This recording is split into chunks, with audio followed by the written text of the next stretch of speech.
నిన్న మొన్న మాట్లాడుతున్నారు వాళ్ళు 3 నెలల 6 నెలల కేసీఆర్ మళ్ళీ ముఖ్యమంత్రి అవుతాడు ఈ ప్రభుత్వాన్ని పడగొడతామని. నీ అయ్యా ఎవర్రా పడగొట్టేటోడు? పడగొడతారా? ఎవడు కొట్టేది? నేను అడుగుతున్నా. వేలాది మంది మా యువకులు ఇక్కడ ఉన్నారు. మీరందరూ చూసుకుంటే ఊరుకుంటారా? పడగొడితే ఊర్లలోకి రానిస్తారా? ఊర్లలో ఎవడన్నా ఈ ప్రభుత్వాన్ని పడగొట్టాలన్న ఆలోచన చేస్తే మీ ఊర్లో యాప చెట్టుకు కోదండం వేసి కొట్టండి, లాగుల తొండలు ఇడవండి. ఇది ప్రజలు ఎన్నుకున్న ప్రభుత్వం, ప్రజలు ఆశీర్వదించిన ప్రభుత్వం, ప్రజల కోసం పనిచేస్తున్న ప్రభుత్వం. ఇది ప్రజా ప్రభుత్వం. ఆడ అనుకుంటుండు 1,00,000 కోట్లు పెట్టి కట్టిన కాళేశ్వరం కూలినట్టు ఈ ప్రభుత్వం కూలుతుందని. నీ అయ్యా నువ్వు దోపిడీకి పాల్పడ్డావు కాబట్టి ఆ కాళేశ్వరం గాలి వస్తే కొట్టుకుపోయింది. ఈ ప్రభుత్వం గాలి కాదు కదా. నీ ఖాందాన్ మొత్తం వచ్చినా బోర్ల బొక్కలు పండబెట్టి తొక్కుతాం. ఎవడని ప్రభుత్వం పడుతుందనో 6 నెలలకో 3 నెలలకో కేసీఆర్ ముఖ్యమంత్రి అవుతాడని చెప్పిండంటే మూతి పండ్లు రాలుతాయని నేను చెప్పదలుచుకున్నా. ఇంకా మన చూసిన నిత్యానంద స్వామి అని ఒక ఆయన ఉన్నాడు, తెలుసు కదా మీకు అందరికీ. ఆయన ఇక్కడక్కడైతే లాభం లేదని పోయి ఎన్నో దీవి కొనుక్కొని దానికి రాజు అని ప్రకటించుకున్నాడు. ఇక కేసీఆర్ సంపాదించిన అక్రమ సంపాదన ఉంటే పోయి ఏమన్నా అడవిలో పోయి ఎక్కడన్నా పోయి దీవులలో పోయి దీవి కొనుక్కొని దానికి రాజు అని ప్రకటించుకోవాల్సిందే. లేకపోతే ఆయన ఫామ్ హౌస్కి ఆయన ముఖ్యమంత్రి కావాల్సిందే తప్ప ఈ తెలంగాణ రాష్ట్రానికి మళ్ళీ జన్మలో ముఖ్యమంత్రి కాదు కదా, మంత్రి పదవి కూడా కేసీఆర్కు రాదని నేను చెప్పదలుచుకున్నా. నువ్వు చేసిన పాపాలకు నువ్వు పాపాల భైరవుడివి. ఈ నిరుద్యోగ యువకులను, ఉద్యమకారులను, అమరవీరుల కుటుంబాలను, రైతులను, దళితులను, గిరిజనులను, మైనారిటీలను, మహిళలను నిలువు దోపిడీ చేసి నిలువున ముంచిన నువ్వు, నీకు సిగ్గన్న ఉందా మళ్ళీ పదవి కావాలని అడగడానికి? నీకు కొంచెమైనా రోషం ఉన్నదాన్ని నేను అడుగుతున్నా. ఆయన మాట్లాడుతున్నాడు 6 నుంచి 8 పార్లమెంట్లు వస్తాయి. ఏంటికి వస్తే మళ్ళీ 6 or 8 ఇస్తే మోడీకి అమ్ముకుందామనా? మొదటిసారి 12 ఇస్తే మోడీకే అమ్మినావు, రెండోసారి 9 ఇస్తే తీసుకుపోయి మోడీకే అమ్మినావు. మారుబేరగాలి కాక ఈడ ఎంపీలు కొనాలి, ఈడ ఎంపీలు గెలవాలి, ఢిల్లీకి వెళ్ళి మోడీకి అమ్ముకోవాలి. దీనికోసమేనా నీకేసేది? నేను ఇవాళ సూటిగా కేసీఆర్ని అడుగుతున్నా. ఈ దేశంలో ఉన్నాయి 2, ఒకటి ఎన్డీఏ కూటమి, రెండోది ఇండియా కూటమి. ఎన్డీఏ కూటమికి మోడీ ఉన్నాడు, ఇండియా కూటమికి మేమున్నాం. మా దాంట్లోకి రానీయము, మా నీడ కూడా తాకనీయం. ఆ ఇంటి మీద పిట్ట ఈ ఇంటి మీద కాలిస్తే కాల్చి అవతలేస్తాం. నువ్వు ఎట్లకెళ్ళి అవుతావా? మరి నేను అడుగుతున్నా, ఎట్లకెళ్ళి అవుతావు? 1, 2 ఏదైనా గెలిస్తే ఢిల్లీలో తాకట్టు పెట్టి మోడీ దగ్గర గులాంగిరి చేయిస్తాడు ఆయన. అందుకే మిత్రులారా ఆలోచన చేయండి. ఇవాళ ఈ రాష్ట్రంలో, ఈ దేశంలో పేద ప్రజల ప్రభుత్వం ఏర్పడాలి అంటే 10 ఏళ్ళు ప్రధానమంత్రిగా ఉన్న నరేంద్ర మోడీ ప్రతి పేదవాడి ఖాతాలో 15 లక్షల రూపాయలు వేస్తా అన్నాడు. ప్రతి పేదవాడికి ఇల్లు కట్టిస్తా అన్నాడు. ప్రతి సంవత్సరం 2 కోట్ల ఉద్యోగాలు ఇస్తా అన్నాడు. రైతుల ఆదాయం 2 చేస్తా అన్నాడు. ఎవరి ఖాతాలన్న మోడీ 15 లక్షలు వేసిండా మిత్రులారా? వేసిండా? మీకేమన్నా ఇల్లు కట్టించిండా? మీకు ఉద్యోగాలు ఇచ్చిండా? మన ప్రాంతానికి ఎప్పుడన్నా వచ్చిండా? బాగా కేసీఆర్ అప్పులు చేసిండు, రాష్ట్రం అప్పులు చేసిండ్రు, అప్పులు పెరిగినాయి. ఇదో రెటరిక్. అప్పులలో అధ్యక్ష మనది 23వ స్థానం. మనకంటే మించి అప్పులు చేసిన రాష్ట్రాలు 22 ఉన్నాయి అధ్యక్ష మన పైన. పరిమితికి లోబడి మనం ఉన్నాం, చాలా క్రమశిక్షణతో ఉన్నాం. అది కూడా కేంద్ర ప్రభుత్వం మొన్న ఇచ్చినటువంటి స్టాటిస్టిక్స్లో పార్లమెంట్కి సమర్పించినారు అధ్యక్ష. ఇప్పుడు జరుగుతున్న లోక్సభ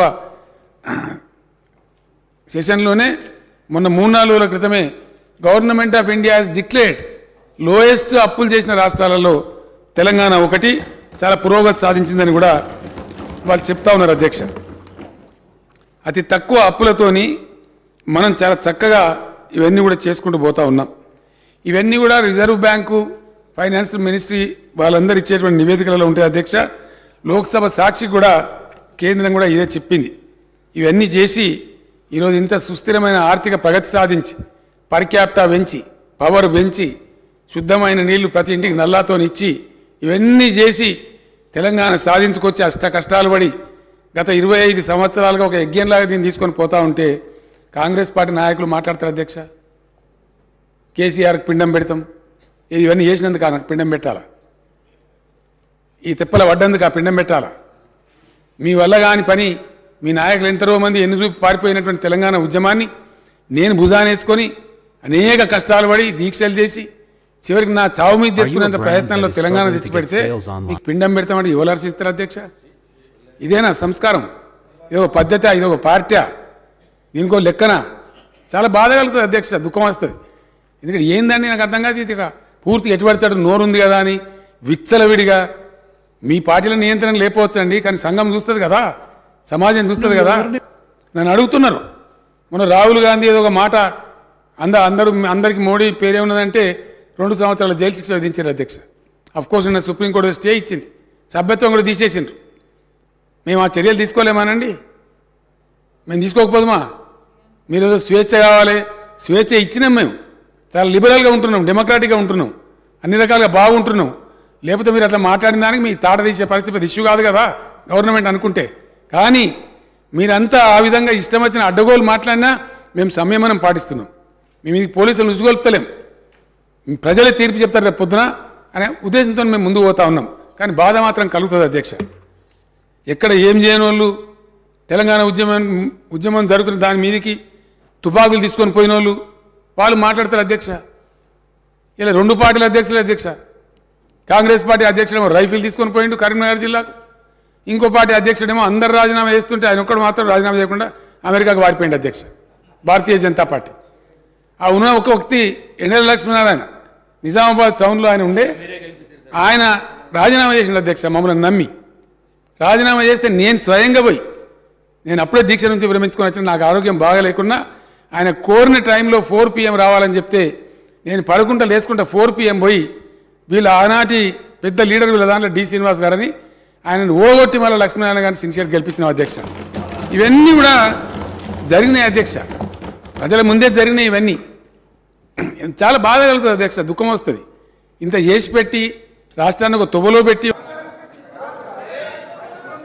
ఒక్క నిమిషం ప్లీజ్, ఒక్క నిమిషం ప్లీజ్. మీ జన్మలు ఆలోచించారా దళిత బంధు ఇవ్వాలని? మీ ఇండియన్ నేషనల్ కాంగ్రెస్ కనుక స్వతంత్రం వచ్చిన తెల్లారే దళితుల వృద్ధి గురించి పనిచేసి ఉంటే ఇలా దళిత బంధు ఎందుకు ఇవ్వాల్సి వచ్చేదండి? దయచేసి ఆత్మవిమర్శ చేసుకోండి, మమ్మల్ని అన్నాడు కాదు. మేము ఇలా దేశానికి ఒక దిక్సూచిగా ఉన్నాం అధ్యక్ష. నేను మహారాష్ట్రకు పోయి నేను మాట్లాడుతుంటే అక్కడ వేణువుల్లో కొనియాడుతున్నారు మీ తెలంగాణ మోడల్ మాకు కావాలని చెప్పి. వేరే రాష్ట్రాలలో దేశమంతా వీ వాంట్ తెలంగాణ మోడల్ అంటుంటే ఇక్కడ ఉన్నోళ్ళు మాత్రం ఇంత మంచిగా జరిగిందని కనీసం ఒక మాట హర్షించకపోగా ఉల్టా తూలనాడడం, దూషించడం, పిండం పెడతాం గండం పెడతాం అని మాట్లాడడం.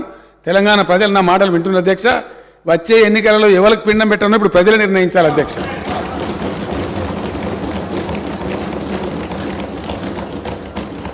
తలసరి విద్యుత్ వినియోగంలో దేశంలో నంబర్ 1 అధ్యక్ష తెలంగాణ.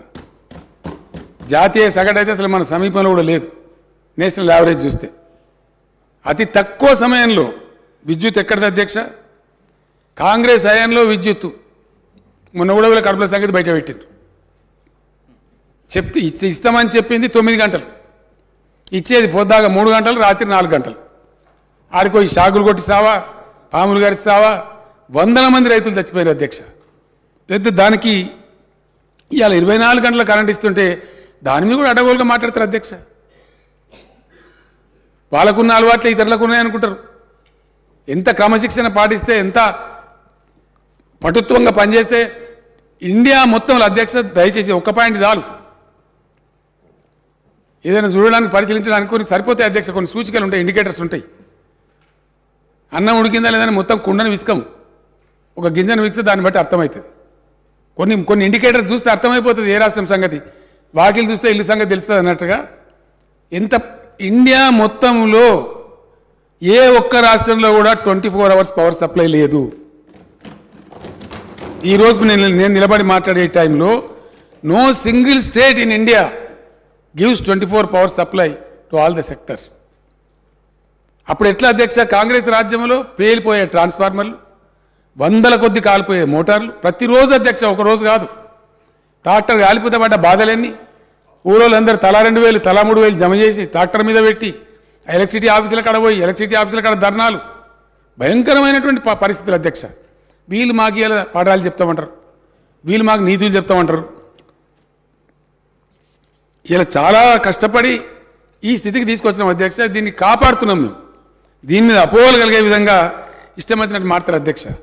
ఆనాడు రాష్ట్రం ఏర్పడ్డ నాడు నేషనల్ కాంగ్రెస్ పార్టీ హయాంలో తెలంగాణ స్థాపిత విద్యుత్ శక్తి 7,778 మెగావాట్ల అధ్యక్ష.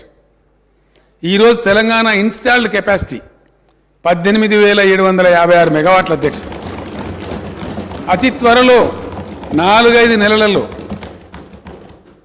దేశంలోనే నంబర్ 1గా పబ్లిక్ సెక్టర్లో స్థాపించిన number 1 ultra mega power plant ఇండియాలో నంబర్ 1 అధ్యక్ష. ఏ రాష్ట్రం సాహసం చేయలే. ఈవెన్ ఎన్టీపీసీ కూడా తర్వాత వచ్చింది. కానీ ఒక రాష్ట్ర ప్రభుత్వంగా పబ్లిక్ సెక్టర్లో తెలంగాణ జెన్కో ఆధ్వర్యంలో 4,000 మెగావాట్స్ పవర్ స్టేషన్ 30,000 కోట్లతోని మేము నల్లగొండలో దామర్చల్లో పెట్టినాం అధ్యక్ష.